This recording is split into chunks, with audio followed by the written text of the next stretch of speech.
one thing I would say unity and confidence. What is home? What is home to you? Ahora que nadie puede descender, ahora que nadie puede ascender a la liga.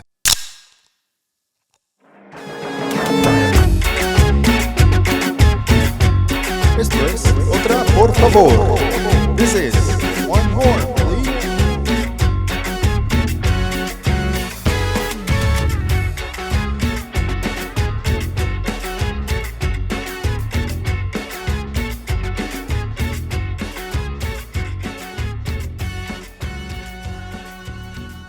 Hello and welcome to Otra, por favor. Otra, por favor. One more, please. Episodio número 38. 81. I was going to say 83, but Hey, 38. what are numbers anyway? Pinche disléxico que estoy. How are you guys today? Loving life, man. I came with very, very little energy, but we got the best energy of all kind. You know, tacos and beer, and good friends, and we're ready to talk about many things. That's where it's at. Yeah, man. Appreciate you bringing the tacos. No problem. I think it was good. You know, like we were doing this on a Friday, so we were getting off work and coming in with some tacos after a long week is always clutch. Yeah. That's what our friends in Houston say. Saludos, Dinamo, Batallón, Batallón. y Grifos. But yeah, man. How's before we get started, how's everything for you guys? How's y'all's week's been? Because I know it's been almost 2 weeks since we recorded our last episode. Yeah, it's been good for me. A lot of things working a lot actually. One of our coworkers left the company, so it's been tough for us. Mm-hmm. He left a lot of work for us, so it's been double work for most of us. And yeah, I'm a little exhausted, but I'm here. Always playing soccer. I've been going out on Tuesdays. I have Mondays also, indoor games, and it's been good, man. It's been I feel like a long week for me. Mm-hmm. Yep. For me, it's been a week of transition. I'm currently moving to like a different project, so just moving everything, setting up a new office has been a little bit crazy and stressful, but home has been great. Shout out to my wife. She just had her first official soccer game in a competitive league this Wednesday. And I went with her, and she played great. She's playing like that winger, Cecilio, the Fagundes style, you know what I mean? Beast. Yeah, and apart from that, I mean, it's been good, man. I've just been trying to catch up on reading and do my best to just stay on top of things, but I'm happy to end the week on a high note with you guys, and we got a lot to talk about. Tell me about your week, man. How you been?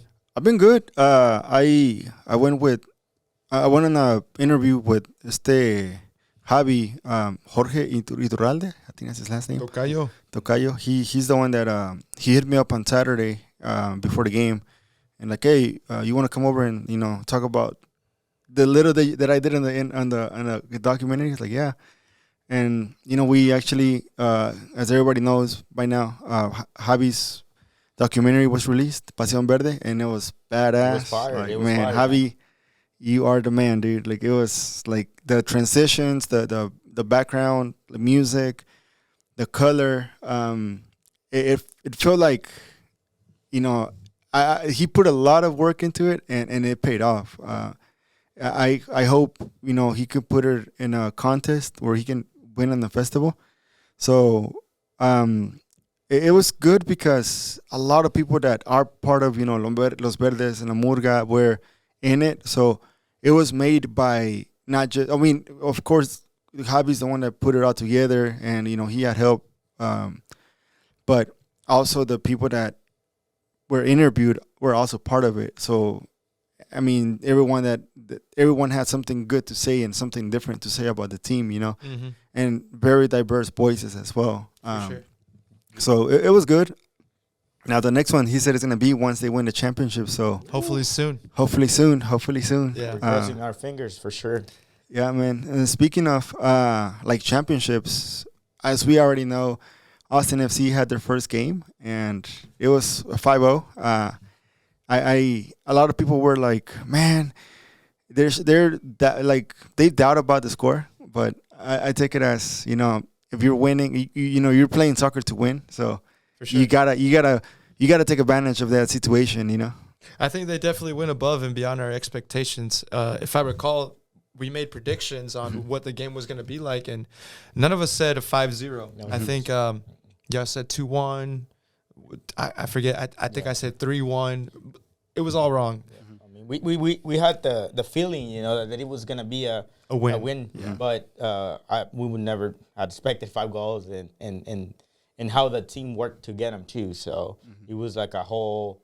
I mean, of course, one of them scored, but everybody put a little bit of something to actually make it happen. So, what was crazy about the game day is that we all had our expectations of a certain type of environment, and we got hit by a crazy cold front, so it was a little bit chilly, right? Wow. It was cold. It was cold. It was. Pero uno no siente el frío. Nah, and especially everybody was throwing beer, which is. Lo estaban bañando como quiera, so. It was crazy. I would say from the beginning, as soon as like everybody started walking into the stadium, everybody's just ready for it. There was, and one thing that like the team, what they did is they built up, I would say, a very good marketing campaign behind the New Jersey, behind including people that are part of Austin in videos. Yeah. So one thing that I like, for me, what I take is when you're creating something, sometimes teams or brands, they use someone very famous. They will use, like last year, McConaughey was our guy. We'll talk about that later. But now, instead of like going with a celebrity, going with like an influencer, they actually filmed a lot of the content for, whether it was for the jersey, whether it was just for sentimiento, for pasión. It was the people that we see every game, going at it. And most of them are, the capos from La Murga, or even people that have a significance of building the mural, or, something. It was, that was like, the way they built that, and when they came in the stadium, it's like people got what they wanted. Yeah, it's making us as fans more closer to the team in a way, right? By inviting us to be in a video, by inviting us to support the team, not only by buying shirts, but also being included into their marketing, stuff, which is good. Like you said, it could have been somebody really famous again, and they would have wear the shirt. But this el sentimiento de los que la traían era diferente de una celebridad. Era alguien que se la está poniendo porque siente la pasión por el fútbol y el equipo, ¿no? Yeah, and I think the fact that we've already had one season of Austin FC, it allowed for a lot of those stories to grow and people to play part of that first season experience, and it was really shown in a lot of the promotional videos and media rollout of this new season. And even the fact that the kit was named El Sentimiento Kit, kind of tying back to that Latinidad, having that strong tie to the community and bringing in the stories of people that have jobs like us, they're working in Austin, whether they're a teacher, whether even people out of Austin that make the long drive all the way to watch the game. Like, some of that stuff is impressive, and it just makes you feel like the club does its best in being authentic and relatable and making it feel like it's ours. So really special, and shout out once again to Javi and everybody that was part of the Pasión Verde documentary.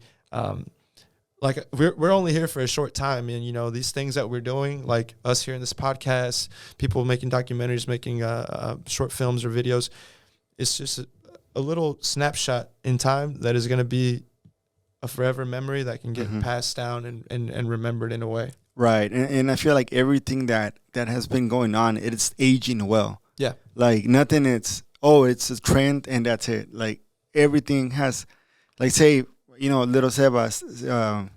Like, he's still, people see him. He's not just like, not a one hit wonder, but it's not like, it's just a trend, or having a kid here take his shirt off. No, like, like his dad brings him, and he's still like, he was at the stadium and everybody was like ready for him to take his shirt off. Yeah. And Fatima, which is the the little girl that has the el chaleco and a lot of like pins.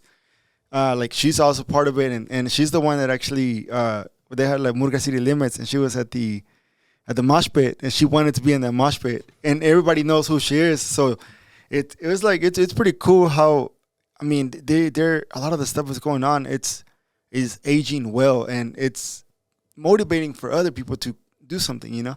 For sure, it's creating all these like local celebrities in a town that that I guess has a big local celebrity. What we mentioned earlier today, Matthew McConaughey. Yeah, a lot of mixed feelings with the gent. Why do you think people care about him so much? Why do you think people make a big deal about the Minister of Culture and what that means to Austin FC? Well, I think from him, he was involved in a lot of the like planning and Zoom meetings before, you know, the first game, and he was actually the one that talked about the stadium as they were showing it in the drone with the MLS.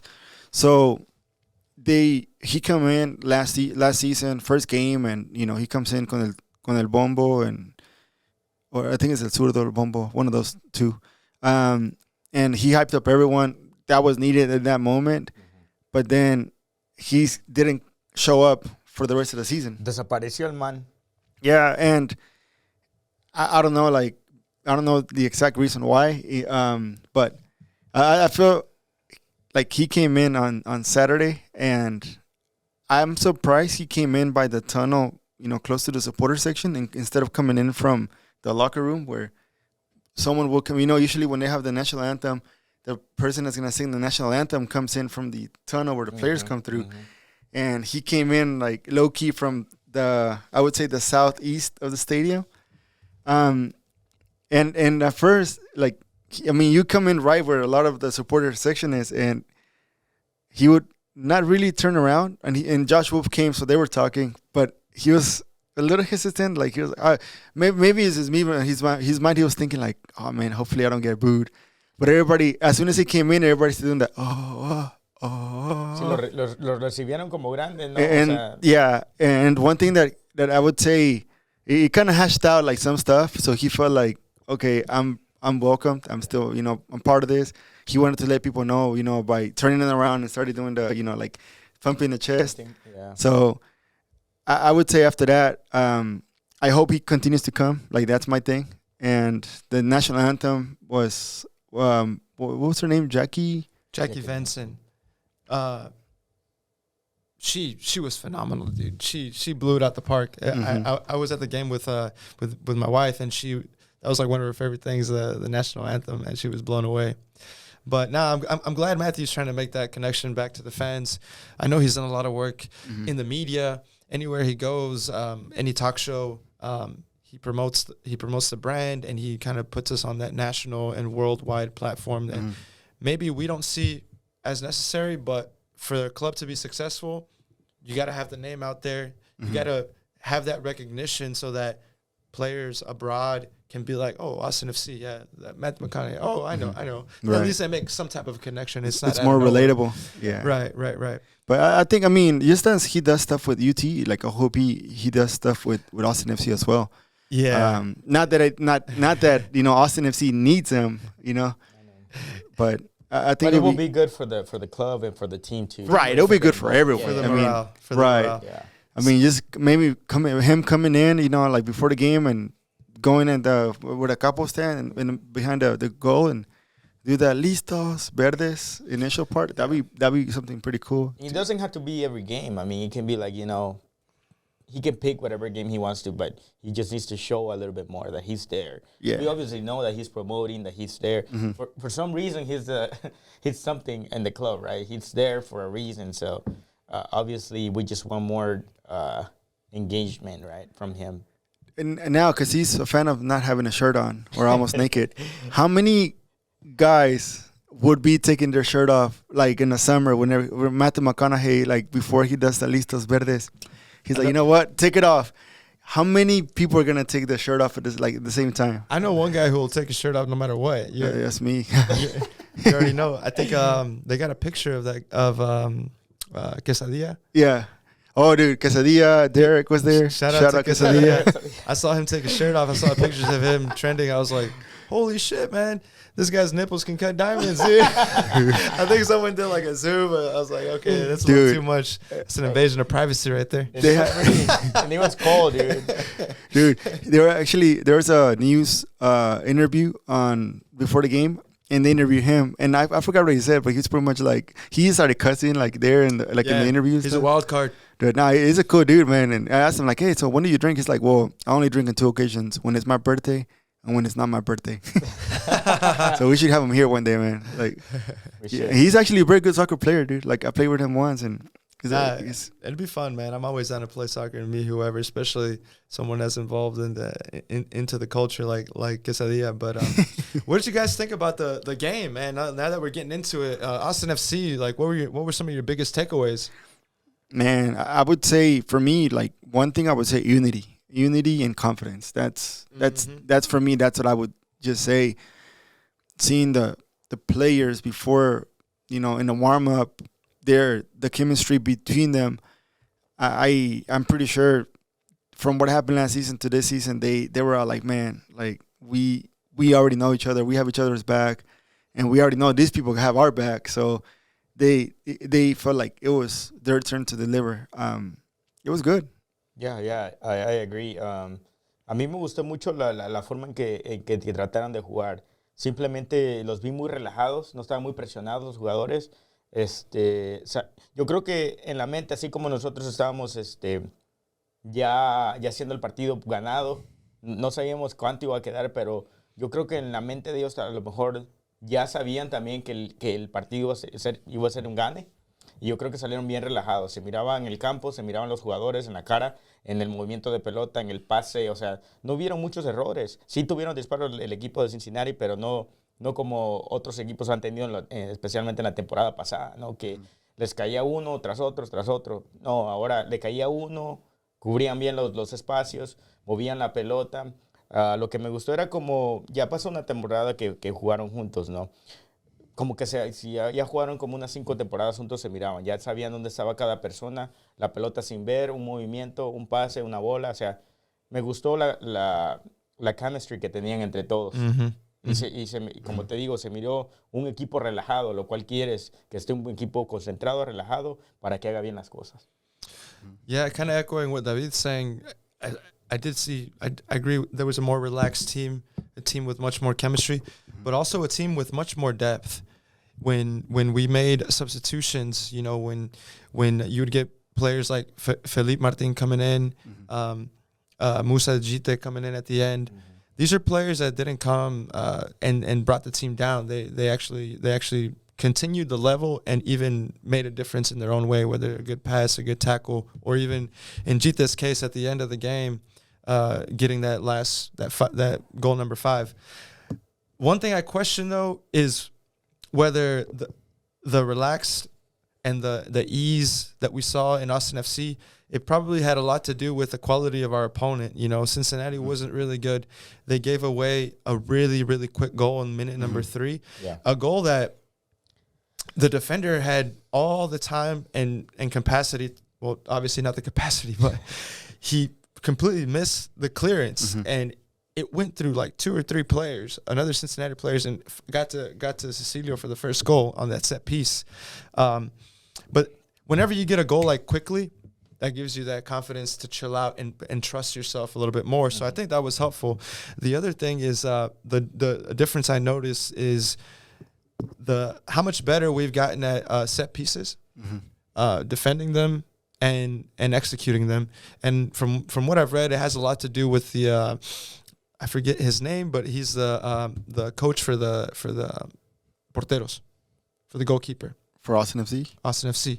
He's been involved in setting up, helping with set plays up top, and also, obviously helping Brad Stewart and the defense how to defend those plays. But you can tell the difference that little changes like that make behind the scenes. But overall, I think the 5-0 gives us a big confidence booster. Now I'm ready to see a test. I'm ready to see a good team. It's coming up, baby. Come play Austin and really test them. Maybe for us even to go down and to see how we react. Because a lot of times last season we would be up and then the team would come back and beat us at the end, or we would go down, and we wouldn't find our way back into the game. So that's what I'm looking forward to. Right. Yeah, I would say like once we start playing the teams like Seattle, Portland, Kansas City, I think Portland is going to be LAFC. Portland is going to be our first test. Even Dallas, Frisco. That'll be another one that will be a very good test for us. Now, and the one thing is, say Cincinnati, they didn't have any reaction, but it's their fault, just as it was our fault losing so many games last year. Yes, but at the end of the day, it's kind of like Austin FC had to do something, and they did it.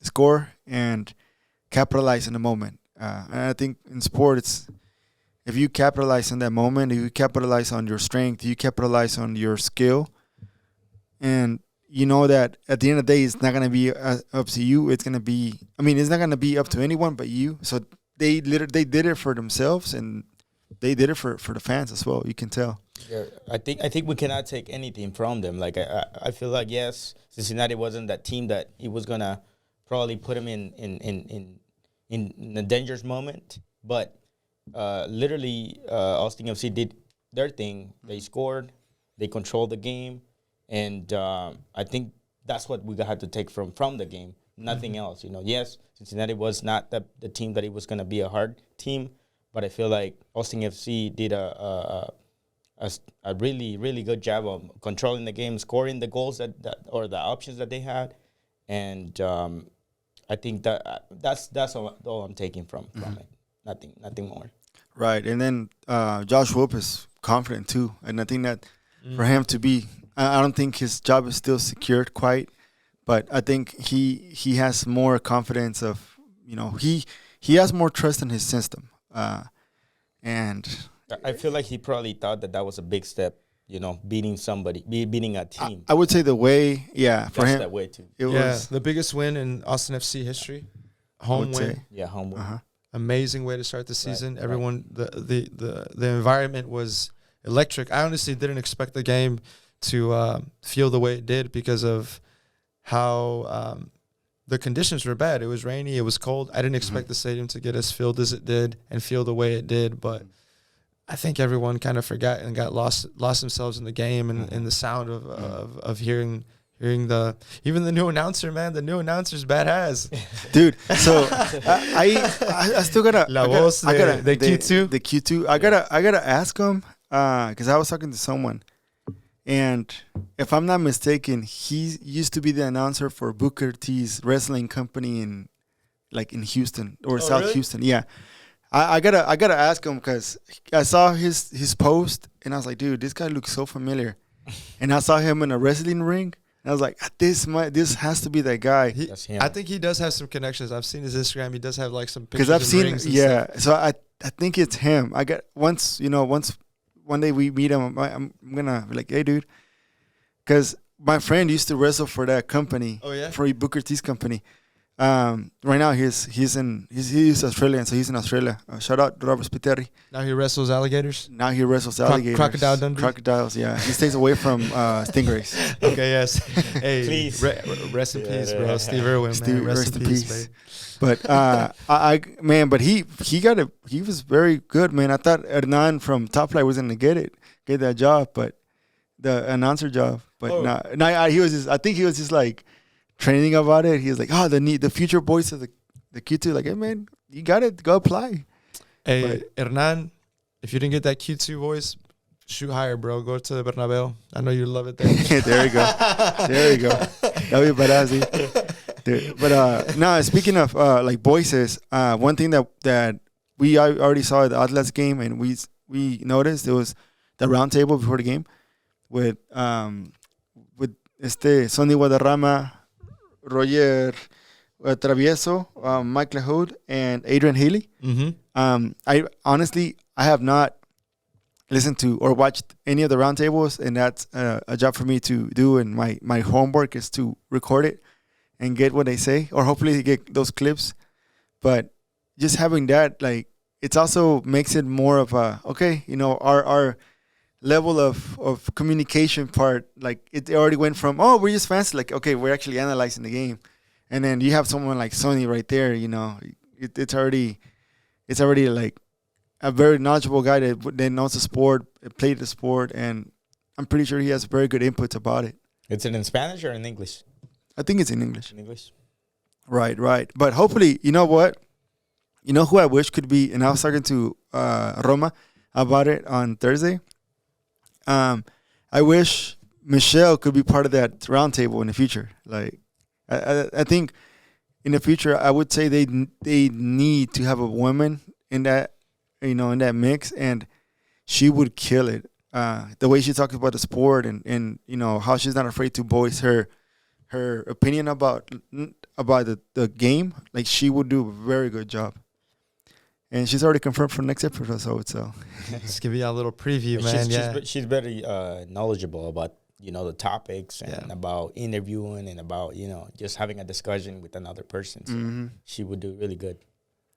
But for sure, I think anybody that loves what they do and that shows passion in their craft, people like Sonny, people like Michelle, it just shows immediately in everything that they do.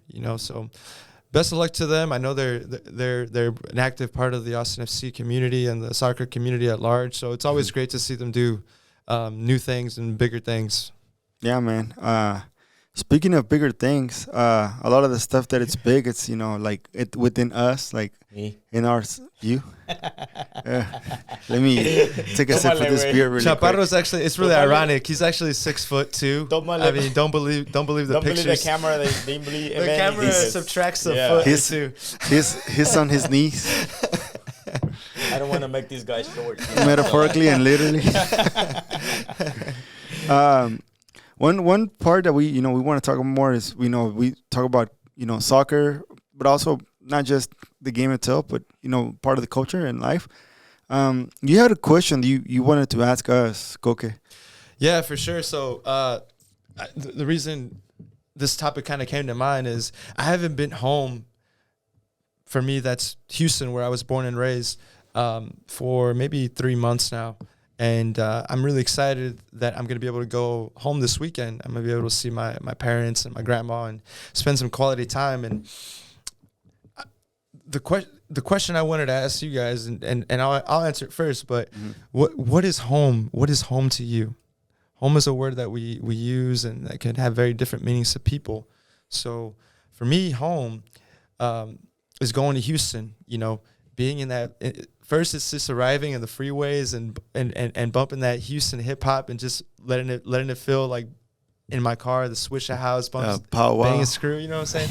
And then Mike Jones. Once I actually get home, it's like just the smells of home, like the food and the warmth I get from my mom and my dad and my grandma, and just we have a very particular table that we all sit at, and we have our little cafecito, and it's the smallest table, probably about the size of this, but a circle. And we all squish in there, and we're all eating there, and that's become a special place. And then secondly is going home. My mom has a beauty salon in Houston, and she grew up cutting my hair. So just sitting in the chair with her and having her cut my hair, now I'm 31, and she's pretty much cut my hair since I was born. So it's just cool, like being able to have those moments where I'm just talking to her and catching up, but it must be like a special moment for her too. I know that she really treasures it and values it, and I just feel like that for me is home. Sitting on that chair, eating at that table, being in that home I grew up in, and then even being in that backyard where I probably kicked my first soccer ball with my dad. Those things for me are home. And I wanted to kind of understand what home is for you guys. David? Yeah, para mí lo voy a decir en español simplemente porque a lo mejor me van a entender mucho mejor, pero en realidad es una buena pregunta porque yo nunca me pongo a pensar, what's home for me, or I never think about it. Y ahora que me preguntas, o sea, mi cabeza empieza a recordar muchos imágenes, muchas cosas que pasamos, especialmente cuando estaba pequeño. Estaba acostumbrado a tener a mis padres y a mis hermanos todos juntos viviendo en una casa, viendo televisión. Eso era casa, eso era that was home for me. Being with the family, watching TV, eating together. Pero ahora que lo pienso, ahora que soy un adulto y que tengo mi casa y que vivo con mi novia, yo creo que para mí casa es donde me siento intocable, donde me siento donde me siento el lugar más seguro. For me, home it's where I feel safe. You know? And es lo que me da la tranquilidad. Es cuando llego a mi casa, mi novia siempre está esperándome, ya está ahí, o sea, siempre con una sonrisa, dándome la bienvenida. Mi perra Luna siempre también contenta, moviéndome la colita. O sea, es diferente. Y yo creo que eso es lo que me da la tranquilidad y me da como sentirme que soy el dueño de todo, ¿me entiendes? Y eso es casa para mí, yo creo. Sentirme seguro y sentirme tranquilo cuando llego. Donde llego a descansar. Yeah, Well said, David. yeah, man, that's good. I'm pretty sure Hannah like appreciates that. Yeah. Luna's a sweet dog. No, too, yeah, man. She has a heart of gold, man. Yeah, that's the first thing I see. Like, she's already, like, I think she hears my car when I'm parking, and she's already waiting by the door. Like, she's just there. I open the door, and she's, like, right there, just moving her tail, you know, like, kind of smiling. I don't know. I can see her smiling. Dude, like, she's so happy to see me. I formed a pretty good connection with her when we went camping that one time. So I can only imagine what it's like to, go home to Luna and Hannah. And like, that's nice, dude. Yeah. That's beautiful, man. What about you, That's Rich? good. What's home for you, man? Dude, so like for me, I've lived in, this is not lying, probably about 30 different houses. So it was always, one place to another. So I've never really had like a set home. Like I was talking to you guys earlier. I've either lived in apartments or rented. So I've never had, duties of, home duties. Yeah, like chores, maintenance. Like maintenance, chores, clean, but improvements. Type of thing. I never had that. So even up to until I Knock and I, we just started living together. That's when I had to do more home responsibilities, because even whenever I lived with my parents, we always rented. So the people that needed to do the improvements was the landlord. So, and I was always running up and down doing my thing. So now that I come and live with Knock, it's different because there's more responsibilities. There's more, which is good. There's improvements, or we have to look into like, hey, we have to fix this, or I've gone to Home Depot way, like I would say, a lot more now than. Didn't you just did? Didn't and you I go was before? I was actually before we came here. I had to get some cement for a little walkway, but I would say like I've never gone to Home Depot until like Knock and I started dating, like. And it's just because I've never been surrounded by construction. Maybe I'll go like once every 6 years or so. So, and like Galveston was a place that I would say it was home for me back in the days. But then California was too, like the same. Yeah. Mexico City was the same. And like I've already been like, so it's already a good amount of time has passed that I've been in those places, lived there. So now when I'm here, I feel like, okay, I feel like Austin is my home. Like Austin is my place where I'm living. When I go visit my parents, I always consider that place as, where my parents live. Or even if I go to Mexico, like Mexico is not my home. I was born there, but I'm not Mexico is not my place where I live. And like, I can go back and rest. Yeah. But I would say like now, like home, it has a complete different meaning for me, because it changed my perspective on how I lived, because now I have to help my wife with with improvements or stuff in the house. So it's one of those things that it helps me be a little more vulnerable like there. But at first, whenever I moved in, man, it was kind of like hard, because I was, man, am I like, this is my house, it's not my house? Just because I've always, you have to move out like within a couple of years or so. So now it's like, I mean, it feels good because I'm in a home. I mean, I'm in a place that I call home. I'm good with my wife and stuff. But I would say at first, it took a while for me to get used to that word home. Like Like for me, every time someone talked about a home, I was like, oh, that's cool, or like if I tell you, if like everywhere I lived, It's different. Like home is it's a place where I go to sleep, where I Right. shower, where right. where I have my stuff. And I've always like said like, oh, it's where I live, but not where like not my Right. home. But Mhm. now Right, here is right. like when knock is different. It's like, oh, this actually like my house, it's home, so it's cool. Yeah, So yeah. like and like the feeling you have with Luna, like I have with my Yeah. cat. He sees me, he's like It's only wants snacks, and then he leaves and it's a whole different love that you get. Like, right. It's weird, but you can see it. You Yeah. can feel it. Yeah, I guess what we're getting at is like home is where you find peace, where you Yes. find security, where you find love, and then where you find yourself spending that energy to try to improve it, to make it yours. Now I don't know if I'm giving knock peace, but But I'm trying. but that peace part that I'm giving, I'm pretty sure knock should be like, nah, he's a pain in the ass. No, but in all seriousness, gents, I think this whole exercise, I think I just wanted us to reflect a little bit on what we have, Yes. and what we're lucky to have, and what we want to show a lot of gratitude for being privileged to have a life of safety and security and love, and place to rest our head when looking at the news in the world now. And I guess it's been the case for forever, but now it's like on the media, streaming a lot more constantly now. The situation in Ukraine with the invasion of Russia, we have a lot of people that are fleeing their home, and they might not be able to ever return to it again. So I think when you see those things, we have to reflect on their situation and know that we're lucky, man. We're lucky to be here, and you're seeing so many effects in people's lives that maybe will never be the same again. And the way I think about soccer, the way I think about football is it's the most important, least important thing, right? Because it gives us that escape. Yeah. It's not serious, but we follow it with a passion. Right. And the beautiful thing about sport is that it's a mirror. It's a mirror of what's happening in real life, and we're starting to see how the situation in Ukraine is starting to have effects in the world specifically of football. So yeah, that's the next topic I wanted to go into, the whole Russia Ukraine situation, and some of the gestures that have been made in the world of soccer. I mean, you've seen it with Manchester United. They had probably the only good thing I can say about last week's game about Manchester United. It's the only thing I'm proud of. Ralph Ragnick, he made a sign that said peace.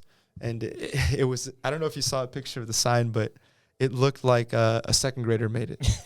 Like it looked like he went to the target and he just he pasted it really quick. But what I loved about it, but he did it though. He did it, and it was his idea, right? And I think it was one of the Man U players was gesturing for Watford to come join him for the picture, and it was it looked like no one knew what was happening, but they just made it happen. So that was special.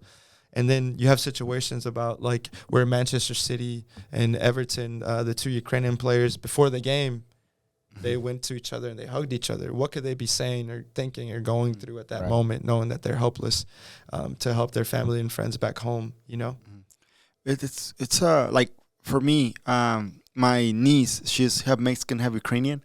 So her grandparents actually, they used to live in, they live in Kiev, but now they have to go to their grandma's, like my Angel's, Emma's mom's, grandparents. They went to a town outside of Kiev, just to avoid the conflict. So her cousin and her uncle actually were called to go to war, but her dad, because of age, I don't think he's gonna end up going. But I mean, someone close to me, like my niece, I would imagine what is my, Lesia, what is she going through in this situation, especially when you're far away from home. Like you can't do much, you can't do anything. So it's a hard thing that it might feel like, oh, it's there, what does it matter for us? Like it's a lot. Yeah. Because a lot of stuff that happens, it impacts us here. I mean, it impacts our, gas prices are going up, but it impacts everything that surrounds us, just because there's so many ties, business wise with Russia, and like even in the soccer in general, how many messages, tweets, stories we see on social media regarding people showing affection. One thing that we I feel like FIFA didn't react as an organization, but a lot of the players and the teams did their reaction. So that's when FIFA started doing measures on what to do with Ukraine. For sure. I think this whole situation has shown how weak FIFA is and how weak the UEFA is and how like corrupt they are. And the fact that even English Premier teams, and the fact that they allow themselves to dip into the pot of this dirty money, this instance Russian money, and not face the consequences and not really care about the implications until something as drastic as war and invasion happens, that they have to really, under the pressure of the players and their audience and social media, kind of start to have some action. So things that you would have never even guessed. If you would have told me 3 months ago that Roman Abramovich, the owner of Chelsea, was going to sell his team, that's crazy. One of the most successful teams in the past 10 years that he's had it, 20 years almost, I would have said, you're crazy, though. Why would he sell it? But here we are. He's selling it. Russia has been banned from any Olympic and FIFA competition. But it was all, people had to unite and make a movement and say, we're not going to play them. The Poland Federation had to say, we're not going to play them. The German Federation. All the European federations that were in competition with Russia for like that last qualifying spot, they had to say, we're going to put our foot down and we're not going to play them. And they forced FIFA and UEFA's hand. And risking, like say with Poland, points to go to the World Cup. They're like, we'd rather lose the points than play with Russia acting like everything's normal. I mean, you think about it though, like it's the human part of it. Like, yes, economically, everything is gonna go to shit, especially inflation. But like we were talking about, what's home for us, safety, love, and all that. Ukraine is not getting any of that anymore, and everybody's looking at it, and everybody knows about it. So they're feeling that human feeling, right? And it's like, what if I was in that position? Like, what would happen? It's a sad thing. So, what do we do? Are we with the Russians or are we with the Ukrainian people? So it's like you gotta make a decision on how you feel. How do you feel about what they're going through? And it's like it's a human part of us just to go with what we feel, right? And I feel like. Por ejemplo, todas estas sanciones, todo esto que le está pasando a Rusia, le está pasando por lo que están haciendo. O sea, simplemente nadie quiere que esté en conflicto con Ucrania, nadie quiere que esté bombardeando, nadie quiere que esté matando gente inocente simplemente por algo político, ¿no?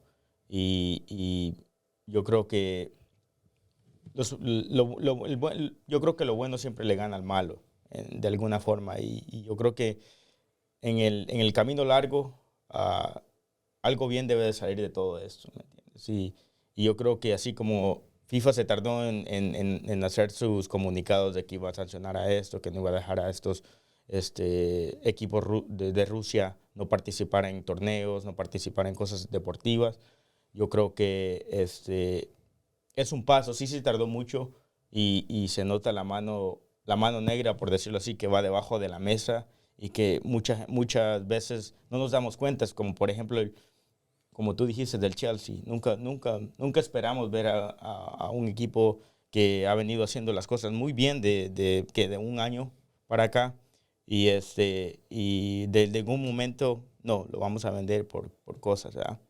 Y mucha gente se pregunta, por ejemplo, porque a veces nosotros tenemos pláticas de equipos, ¿no? Que tiene que ver mucho esto, tiene que ver mucho lo otro, con la corrupción, por ejemplo. No la muestran en la tele, no la muestran en las noticias, no pueden enseñar eso. Pero los que tenemos la mente abierta a veces vemos cosas que no deberían estar pasando en el fútbol. Por ejemplo, un gane y cosas así. El Chelsea es un equipo ahorita que tiene mucho dinero, entonces de alguna forma tuvo que haber agarrado algo para poder llegar al puesto que está ahora y la organización que es como equipo, ¿no? Yeah, David, I think you open up a very good point in the corruption and what we see under the table, what we don't see, and one of the things that kind of started making me think is, okay, so in 2018 the World Cup was in Russia, and we saw so many images of a beautiful Russia. We saw so many people there in the World Cup enjoying it. People were sharing it on their phones. You saw so many videos of people at the World Cup, and you thought, oh my gosh, I wish I was there. I wish I was enjoying the World Cup. It looks amazing. But I don't know. I'm just speaking, right? To me, this was Putin and Russia's way of showing the world that they're good. Everything is fine here. Look how clean it is. Look how there's no homeless people on the street. Look how everything is perfect here. Look how we're a power in the world. Sports are very important to Putin. It's a way of showing the world that he's powerful and that Russia is successful and that they should be respected. So I look back at that, and then I look forward at the World Cup happening in Qatar, and I see we're doing the exact same thing of promoting these regimes of very dirty money that wage war on their neighbors. And through football, they're doing it to clean the image of the country and show the world that it's okay. There's nothing wrong there, that they're a shining example of a nation. When in reality, what we're doing as consumers, and especially if you're there and sharing it with your friends and family, is we're showing the world that we're helping that country clean their image. So that's something that I conflict with. In 2018, I had conflicts with Russia with how they treat their LGBTQ community in that regard. And now I see it through the lens of war. And now looking at Qatar and thinking of all their humanitarian conflicts, the way that the stadiums were built, how many thousands of deaths that have happened in that construction due to heat exhaustion, and the way that they brought labor from these Southeast Asian countries and basically took away visas from people that went to build these stadiums, and basically forced they're stuck in a place where they don't make enough money to go back home, and they don't have a visa to go back home. So you're basically getting all this people that are trapped and people that are dying, but in the matter of 9 months, we're going to be watching a World Cup and celebrating like nothing happened. Yeah. And for me, I'm a little bit cynical about it. I know Mexico hasn't been doing that well compared to other years. I mean, they always kind of struggle in the qualifiers lately. But if they didn't qualify for this World Cup, I would actually be like, well, at least I don't have to watch it. It's just like, not the people itself, but I have mixed feelings about the World Cup in Qatar. Like I had mixed feelings about Russia.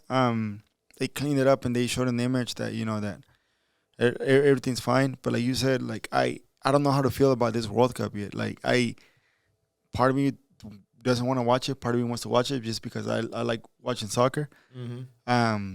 But it's just, for me, it's like, we're the consumers. We're gonna end up doing it regardless. But it's hard because of what's going on right now. Like, would it be enjoyable if this conflict expands all the way to November? I mean, because we also have to look at, are any other more countries going to be involved in this conflict? And this thing isn't going to end, and it's not before the World Cup. Right. It has the potential of going on for years, maybe. I don't know. So, how much of a dynamic of what's going to happen with that World Cup within this event? how we're gonna continue to react to it. Of course, in our side of the world, stuff is gonna continue, but in Europe, what's gonna change? Um, Especially if Ukraine ends up going in NATO. How is that going to change the dynamic of the conflict itself, and who's going to get more involved? Because right now, so like subconsciously, not subconsciously, but indirectly, some other countries are getting involved, and we don't want to know how much madness does Putin have to make it bigger. You know, he's gonna rally to go to the next step, and that's when a lot more crazy stuff would happen. So it's for me as it's it. I guess I really haven't wanted. I really haven't paid attention to international sports more than like Austin FC, just because when it comes up to like what like that like the World Cup, like I just don't I don't know, man. I no me da like I can't swallow it. I can't. It just doesn't taste right. Especially with what's going on. I mean, even I'm pretty sure we're gonna have fun this weekend. We're gonna enjoy it, and we're gonna go to the game, and we do our thing when we live life. But there's people on the other side of the world that are going through some shit right now. Yeah. And one thing that we have is we also have a refugee problem. There's racial disparities, and when it comes up to refugees, right now, and nothing against people from Ukraine that are wanting to flee out. No, they're not in a situation where they have to move out of Ukraine because their country's been attacked. But there was refugees a couple of years ago with Syria, and Ukrainians are getting welcomed as you deserve to be welcomed in a country or in different countries. They're making space for people, giving them certain access to to work temporarily, to stay there temporarily, and that's good. That's what a human does to another human when they go through a tough situation like this one. But that did not happen with Syrians. Whenever they needed somewhere to go, that doesn't happen with Africans. For me, it's why don't we react to refugees and treat them just as we treated an European refugee? Yeah, I think in the most simplistic way of explaining it, it's like it's exactly like the Family Guy meme. The color card with the line in the middle. Yeah. I mean, in the simplest way of looking at it, and it's not even me speaking out of pocket. It's the politicians in Europe saying these exact things. And the media saying the exact same things. Well, we're used to seeing war in the Middle East, but not in these civilized societies over here. They're Europeans. You got blonde hair and blue eyes, and they're educated. And how would this happen over here? I can't believe it. It's civilized. There's like professors saying that there would never be a war in Europe because they're past that civilization, and here we are. Bullshit. And even in the case of the United States of America, our previous president, he had certain things to say about countries like Haiti and Central American countries and Mexico, how he said very clearly what he thought about people coming from those countries were. So, and people have said very clearly that they prefer a different type of immigrant. So it's not us speculating like, well, I think it's racist. It's like, no, I know because they said it. Right. And because their actions are saying it for them too. And you see it right now with Ukraine and how those refugees are getting treated. You would have never thought, when people thought about the word refugee prior to this crisis and this situation, they would have never thought about someone like a Ukrainian. But now that it is, it's kind of changed the perspective a little bit. But I mean, we have to look at it at the whole picture because we come from a different perspective. So I think it's good that we're voicing our opinions on this. Yeah, and I think if we look into these situations, we have to look at the whole scenario of everyone in that country, especially because we're more globalized. You have more of different ethnicities in different countries now. So there's people out there that that are fleeing from Ukraine that were students or they were working there that are from India, from Africa. They can't get access to places like an Ukrainian, which is fine that a Ukrainian is allowed to go into a shelter and safety, but these people that because of the color of the skin, like they can't, because for me it's just every time we think of we think of scenarios like this, we also got to think like not just the country itself, but there's other small branches that are also affected, that in the long run those small branches have led to pipelines that they're a much bigger problem than that situation itself at that moment. It is like it still sucks. It's still hard, for what's going on with Ukraine. But I hope that we have the same type of reaction for other countries that have gone through something similar, like Syria, countries in Africa that we don't know about. They're going through attacks. They've been going in attacks for years. So I would say, like, for us, is, man, we gotta be grateful that we're in a place that, yes, we might not be 100% accepted, but we're safe.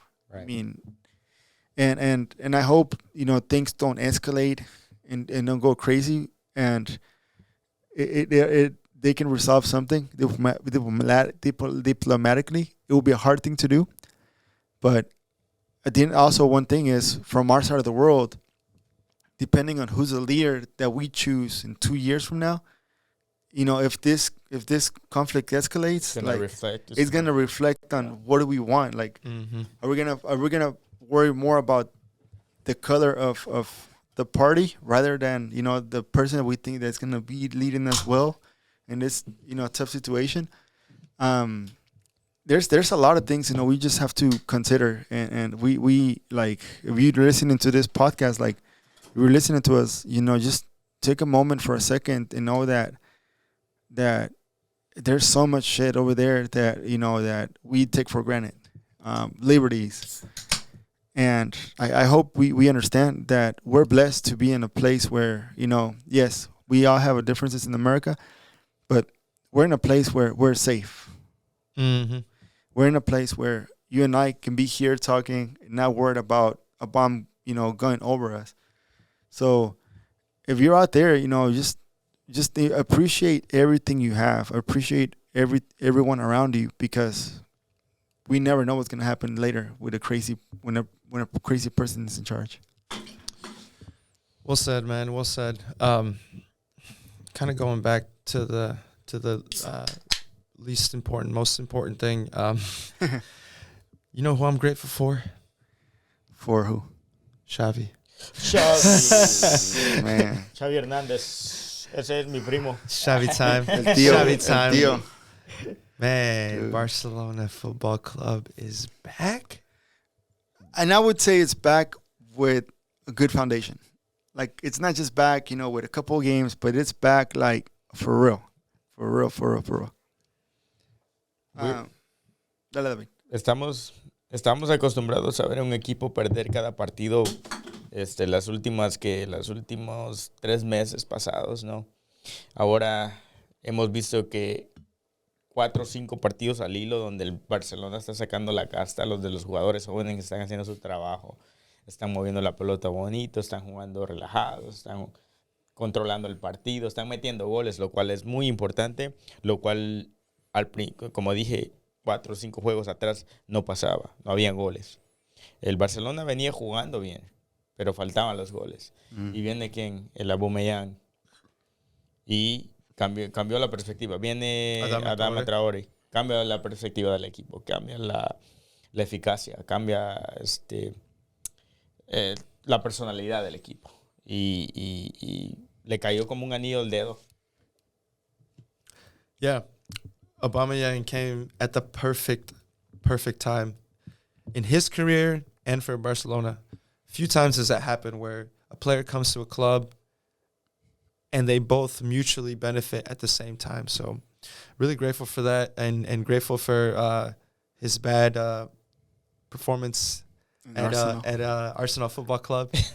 Thank you, Arsenal. A club which I have a lot of love for. I got shit for talking some shit about Arsenal last podcast, so I want to set the record straight. I have no hate against Arsenal, man. They're shit. They're a great club. They're a great club, and honestly, that hate is just speaking out of jealousy as a Man United fan, and seeing that my youngsters are not performing like your youngsters, and seeing that the system that we have is shit, and seeing the system that Arteta, a really, really great coach under the school of Pep Guardiola,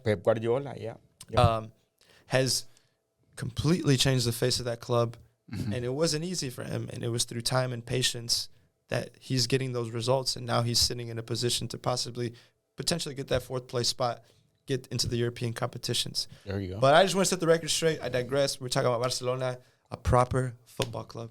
Man, and for me is for a while, like the clásicos between Barcelona and Real Madrid, they were, these past couple of years have been like shit.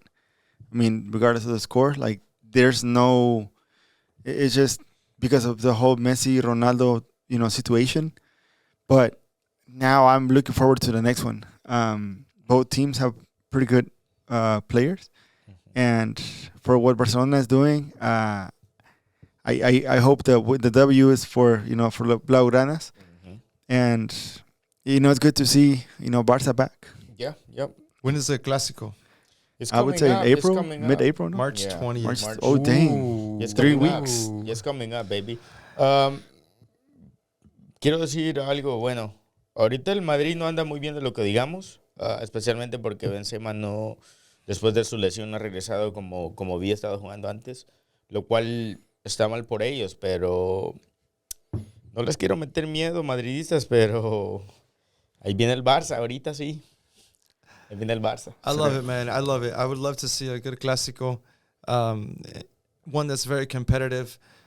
It's not La Liga without a good Barcelona and a good Real Madrid, like really going at it. So I would love to see for these clubs to go at it at like equal levels, because for a while Madrid had been, really, really giving it to Barcelona over the past year. So I'm excited that now like we're on an upward momentum as a Barca club, and Madrid is still at the top, but now they're going to face an opponent that is better capable of giving them that game and giving them some of that passion and bringing La Liga's level up, because La Liga right now is super competitive, which is great. It's an exciting league, but you want to see the two greatest teams go at it 100%. Not with no excuses, right? With no excuses. Now I want to see with this team that Barca has and the team that Atletico has play another game. Because against the Atletico, the last time they played, man, it was very good. And I'm looking forward to to the future and the couple more signings they get. It will be a good team, because now you already have the first good starting 11. Now you got to build on the bench, which is another tough one that Barcelona didn't really have for a while. So, yeah. Good things coming for Barcelona for sure. We know that the club that is going through a hard thing right now is Club America. Your club, Richie. What's up with that, man? Man, I think the players are just, they don't give a shit, dude. Like, to be honest. Solari out. Solari's gone. That these players right here, dude, they are so, they lack, not all of them, but majority of those players in the team, they lack passion. Like, they're not, and it's literally, they don't understand who they're playing for. But some players, they need to be out. Ese Santiago Baños, he's the one that needs to be out. He should have been out instead of Solari. I feel like there's a broken locker room. Now they got Fernando Martinez. He played for them in 2009, and it's one of those things that they gotta get it together, man. Because if it was descenso around this time when they end up the league, they'll be descendidos. Mm-hmm. They'll be relegated. I'm not happy about it. I'm not gonna go to the game because I'm gonna be camping. But even if I was here, I'll still go support my club. But man, you just seeing. Would you be like those Monterrey fans outside of the stadium? Like, hey, bájate a ver, habla conmigo. You see those videos? Yeah. You be talking to your guys like that? Nah, I would send I think emails. he would be like that. No. This Neil Richie would send emails and be like, "Hey, can I have the coach or can I have To one whom of it may the? concern. Let me let me have you hop on the mic and give me your why things are not working out." And I'm pretty sure another thing that I felt like it was premature was letting go of Herrera. That should have never happened. You should have slapped like the shit out of him, but you can't fire your coach, But Herrera needs to learn his lesson too. I mean, I gotta tell you, I was surprised when Solari got into the club, but I saw a lot of good actually when he started. There was a lot of like young players playing. I mean, the team looked pretty compact. Like they looked like a solid team. It was towards the end right now that the team just se desarmó completamente. Yeah, the thing is, the players are they're so spoiled, and Solari's the type of coach that likes to work, and these guys they don't want to put the work in. You can always tell when for the players that America has and being in that table, it's something done on purpose, and it's just to get Solari out. They made his bed. They packed his bags. They told him to get the fuck Vámonos. out. In other words, I'm Pretty sure much. they're gonna get better. They're gonna get a new coach and. Well, they have to get better because they're good players. I mean, That's what I'm saying. they're doing So they stuff just need that a like different Right, structure right. and a different game plan and that'll be like it'll be it'll be weird that corren y corren y hacen and things don't work out. But these players, it's just man, they're so like sorry, like they're just like right now they're just shit, dude. Like they're No, pues toda su mentalidad yo creo que está por el suelo. El problema también ahorita, o sea, es un equipo derrotado, un equipo que está dolido, un equipo que necesita un cambio. O sea, yeah, I agree with that. But when you're a player for America, like it's your responsibility to do your best to come out of those situations. Because okay, in Real Madrid, you can't be pulling that shit like they pull in Mexico. Like in Barcelona, I mean, there was after Messi left, like they went through a tough time. Right now they're better, but it's because their players were trying to get better.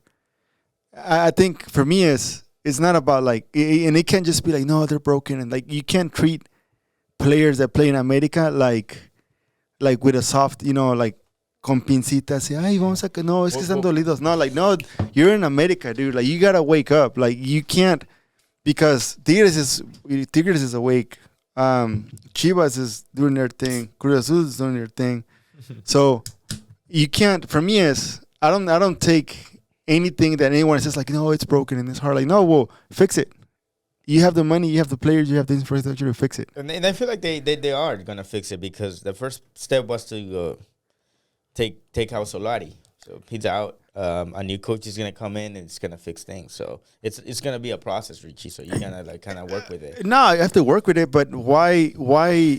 I mean, no. This is me like why try to work with it and say like no, it's gonna work with it and it's like why do you want to make a coach leave on purpose for your ego? Like that's hurting your ego. Like you can't. It's not acceptable for the team you're playing on. Mm-hmm. Like for me, that's the one thing that bothers me the most is these players are not, it's not like they have a lack of payment that they have to worry about every single week. They get paid well, they get treated well, they get treated like probably way better than MLS players. But Club America's not gonna be the first one and the last one to go through that, Richie. You gotta understand. Yeah, that dude. too, like, but I mean, for me, it's like to be in the last place. It's not acceptable, no matter what, no matter who, no matter where. Like you cannot put yourself in this situation. Sometimes you gotta hit rock bottom, bro, to like go all the way up. So, right, but now, like and I don't like Real Madrid. I'm not a Real Madrid fan. Even Barcelona, and their worst. Yes, the rock bottom for them was mid-table. The rock bottom for them was not like the last place, for only winning one game out of 8. Like, that's just you not caring. That's not you being, oh, like they're going through some shit. Like, no, dude, well, your job is to, ahí es la presión, tienen que recibir la presión y hacer algo con la presión. Pero es que yo creo que va con toda la directiva en general, güey. El club en general no está pasando por un momento, o sea, necesitan estructurarlo mucho mejor para poder hacer un equipo más competitivo. El problema es que ves los partidos del Club América, güey, y se miran como que están dormidos, cabrón. ¿Y por qué no? ¿Por qué se habla de reestructuración y por qué no hacer la construcción en el momento? Porque siempre que hay un lapso malo tenemos que reestructurar. No, o sea, ¿por qué no haces tu trabajo en ese momento? No do your goddamn job. Yeah, dude, like, you're in America. Like, that's, for me, it's like, no, dude, like, you're not, with respects to Puebla, respects to Veracruz, respects to other teams, you're not in Puebla, you're not in Xolos, you're in America. You cannot, it is not acceptable to be, like, in that position. Like, it's not right. You're making your fans that, that have your back no matter what, you make them look bad just because you have like, tiene que ser un proceso y una reestructuración. Pero, ¿y por qué no haces el trabajo de una vez ahí? Acuérdate, ¿quién trajo al técnico? ¿Quién trajo al jugador? ¿Quién compró a este otro jugador? O sea, es una estructura, o sea, alguien lo está haciendo. Entonces, en el momento que no funciona, tienen de la misma forma que empezaron el proceso, tienen que acabarlo rápido, ¿no? El problema es que como saben que hay mucho dinero envuelto en eso, tienen que tomarse su tiempo. No es tan fácil como decir, ¿sabes qué? No funciona, ahí lo dejamos. Vete y agarramos otro.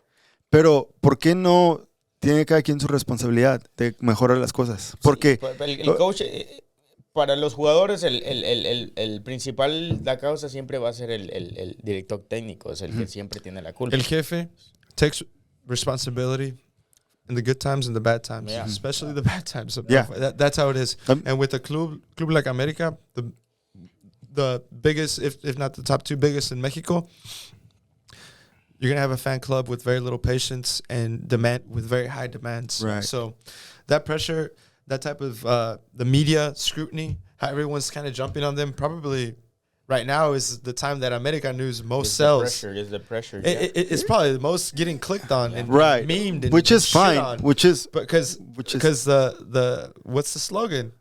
Odiame más. Yeah. So it's just like it sucks that it's rock bottom. Uh-huh. If it was like mid-table, like you were saying, they could have a chance to get back. But I sense your frustration, dude. I and the one thing, like, for me, I'm a Chivas fan, and I'm like, oh shit, what the fuck? And the one thing for me that I see that I see from America is, okay, you're still like slacking, counting that now the top 8, the top 12 teams out of 17 go to the next round. They're banking on that. It's like, this is how mediocre Mexican soccer is. And this is how mediocre those players are. Like, no, you can't. I'm not going to take, no, it's a process. No, dude, you're in America. We're going to tag all those players. You know what? Because here's the reason why. Because Real Madrid would not, Florentino, no matter what, Florentino would not take that from anyone. Let me ask you this. You gotta do it, man. Well, let me ask you this real quick. Let me ask you guys. You think it's just a whole liga problem? Ahora que nadie puede descender, ahora que nadie puede ascender a la liga, ¿no crees que toma parte de todo esto que está sucediendo? Big time. Big time. I mean, the players are mediocre, dude. Like, okay, one thing. Back in, like, 2006, 2010, when you wanted to go to the World Cup, the players would play their ass off because they wanted to be in that list. Yes. These players in this generation are not. And we're going to talk about that with Michelle when she comes. Yeah, but we're going to save that one. But it's one of those things that this is, for me, is if you're about to play, like, you're in a World Cup year, you should be killing, like, you should be doing everything you can. If you're losing, like, make sure you got outscored, but you lost by like 3-2, 4-3. Que dejes tu pellejo en el campo. I don't know, man. We've talked about a lot of things that we didn't really go over, but Time to wrap up. I think we should wrap up this episode. Ya casi vamos a pelear con el Richie, amigo. Richie was like really getting into it. Nah, I think my frustration was from America, dude. Like seeing them in the last place, I'm like, no, dude, that's not like you can't. and who wants to see their team right at the last place? Nobody. But Nobody yeah, does. I get it. I know they're gonna recover from that. So I mean, it's just a matter of time, Richie. I know that, but it's just like, why not now, dude? Like you have the resources, why not now? Speaking of now, shout out to Javi Pereira. Javichi. Pasión Verde. Where can you watch Pasión Verde, Richie? Where Honestly, I don't know yet. It was at the pitch last the Wednesday. premiere was at the pitch last Wednesday. But I'm pretty sure he's gonna release it on YouTube Okay. through maybe Motu Pictures YouTube channel. Pictures. So We'll be once sure I find out about that, I'll let you guys know. We'll share it on our social media. Right. But other than that, I mean, I would say thank you for listening to another episode of Otra, por favor. Otra, por favor. Please. I really if you check out this this episode like any others, give us a shout out. Let us know what you think. Let us know what do you want to hear, or let us know if you ever want to be part of it, and we can put you in. You want to share your story. Yeah. Come through. We're always down to have people talk. So yeah, without any further ado, we see you guys at the game on Sunday against Miami, and David Beckham in the house. Posh Spice. he'll be in the house along with Higuain. Higuain smoking a cigarrito. So yeah, and then I'm gonna be down there in the field level taking pictures, and if you see me, just say hi. De ahí en fuera, I think that's it, guys. That's it. Thank you. Thanks you guys. everyone. Thanks for listening, and we have a lot of gratitude for where we are and for you for listening, and we hope to continue to do this. And tune in next time. We're gonna have Michelle on the mic, hopping in and talking about a lot of these hot issues and getting some of that insider perspective from Austin FC and the world of football here in Austin. So have a great week. We love you guys, and cheers. Peace. Ciao. Esto es Otra, por favor. This is one more.